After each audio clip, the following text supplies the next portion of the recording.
যেকোনো পুনর্বহাল করা নিষেধাজ্ঞা মোকাবেলায় প্রস্তুত ইরান, বলছেন দেশটির প্রেসিডেন্ট মাসুদ পেজেশকিয়ান। আন্তর্জাতিক আণবিক শক্তি সংস্থাকে সহযোগিতা না করার হুমকিও দিয়েছেন তিনি। মাসুদ পেজেশকিয়ান আরও বলেছেন, যে কোনো চাপেই মাথা নত করবে না খামেনির দেশ।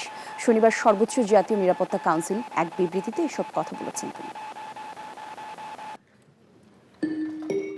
ইরানের পরমাণু কর্মসূচি বন্ধে দেশটির উপর ফের নিষেধাজ্ঞার জন্য জোর তৎপরতা চালাচ্ছে ব্রিটেন, ফ্রান্স ও জার্মানি। এরই মধ্যে জাতিসংঘে তাদের এই প্রস্তাব গৃহীত হয়েছে। ফলে ২৮ সেপ্টেম্বর থেকে তেহরানের উপর আবারও আন্তর্জাতিক নানা নিষেধাজ্ঞা কার্যকর হচ্ছে।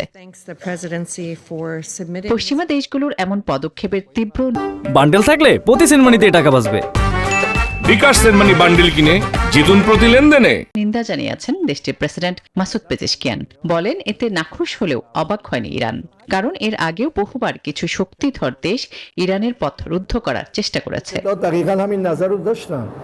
তবে এবার এই ইস্যুতে পশ্চিমাদের সতর্ক করেন ইরানের প্রেসিডেন্ট। বলেন, জাতিসংঘের নিষেধাজ্ঞা পুনর্বহাল হলে হাত গুটিয়ে বসে থাকবে না তেহরান। আন্তর্জাতিক আণবিক শক্তি সংস্থা IAEA কে আর কোনো সহযোগিতা করবে না তারা। তিনি আরও বলেন, এই সিদ্ধান্ত শুধু পারমাণবিক চুক্তির দরজা বন্ধ করবে না, আঞ্চলিক স্থিতিশীলতাকেও ঝুঁকির মধ্যে ফেলবে। আসমা তুলি, নিউজ 24।